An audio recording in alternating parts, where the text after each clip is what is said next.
Hello, everyone. I am Krooked, and this is Unscripted, where I take an unscripted look at games and give them a 1 through 10 rating. I played Street Fighter 2, the World Champion, or the Super Champion, one of the versions on the Sega Genesis, and now I'm playing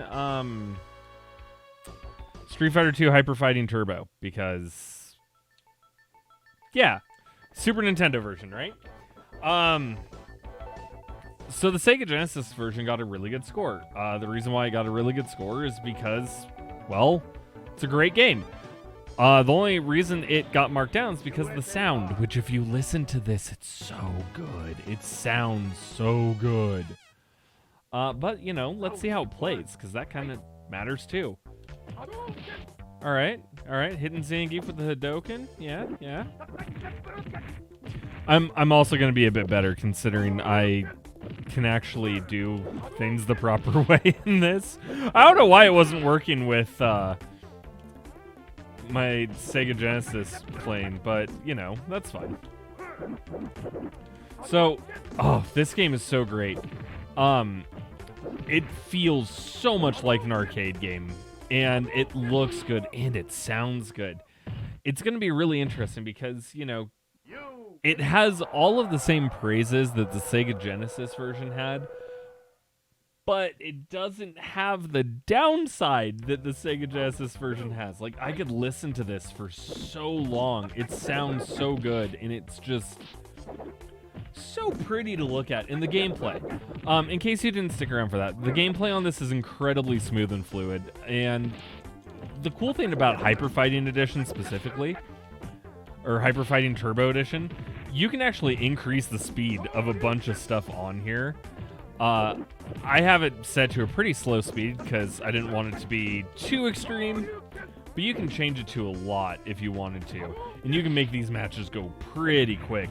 Of course, it gets a lot harder depending on how it is, because the faster it is, of course, the faster you have to react to things, and I'm amazed I beat Zangief with that little sliver of health left. But as you can see, you can tell everything that's going on in this really, really well. Oh, wow, and there's blood here, but not like... In the Sega Genesis version, I hit Chun-Li, and blood came off of her. I don't know if that would happen in this. I can always check with Guile, because that's who I used when it happened. But everything about this, like even the sprite work, when you compare it to the Sega Genesis version, it doesn't look as bad.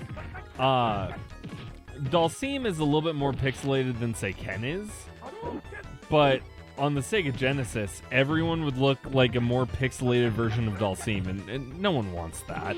That's ugly.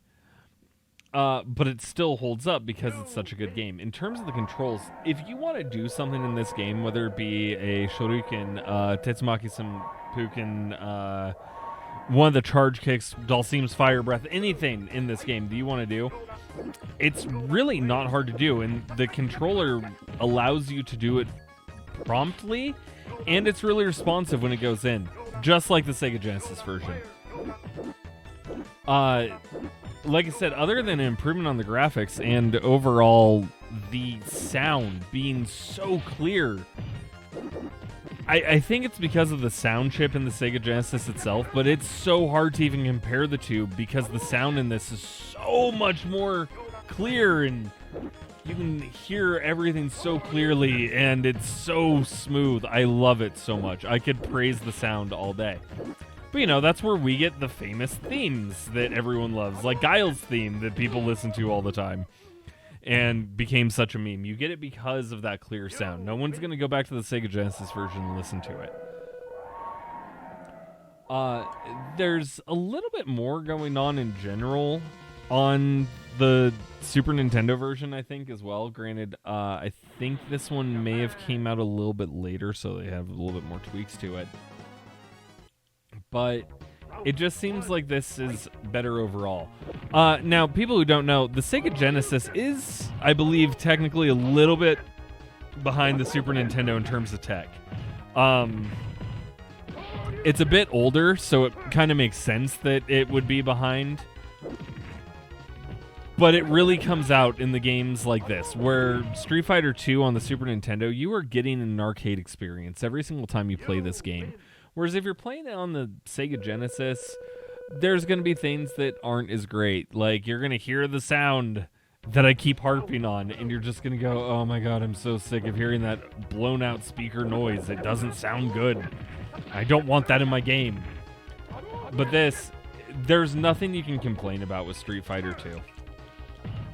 Especially on the Super Nintendo version, because there are a good number of perfect games out there, and Street Fighter 2 is definitely at the top of this is some of the most perfect gameplay you can have. It's fun for beginners, it's fun for new people to the series. It started everything we know, because the normal Street Fighter, people like it, but it's not Street Fighter 2. It's not the one that got famous in arcades. It's not the one that changed Capcom from like, oh yeah, they make Mega Man, to they make the best fighting game there is. And Street Fighter 6 comes out soon, and it just is continuing the legacy that Capcom started back with this. And when you put all of it together, the only thing that you can really say about this, with the high rating that I gave Street Fighter 2 on the Sega Genesis, with this, all you can do is give it an absolute 10 out of 10. There is no other score that Street Fighter could be worthy of. And even with this stage, which I'm so bad at these, I tried to do a Tetsumaki and it wouldn't let me, and it's fine. I'm bad at destroying cars. I think I actually have to go over here now. Yeah, I had to. But that's fine. So 10 out of 10, it's easy. That's why this is going to be as short and sweet as it is, because this game is just that good. There's literally nothing wrong about it. You will play this and have fun. If you have friends, you can play with them and have fun. And the more you play, the more you learn the combos and everything else, the better you'll be. And it's just as simple as that. So, with that being said, this is my last review before my special month. So, as everyone knows, I'm a huge Star Wars fan. And there's a lot of Star Wars games. So in the month of May, I'm going to be taking a look at a lot of Star Wars games. So, make sure you hit that subscribe button so you don't miss out on any of those. Hit that like button, to show me that you enjoyed the video. Leave a comment. Let me know what Star Wars games you want me to cover. And other than that, I will see you next time on Unscripted. Bye!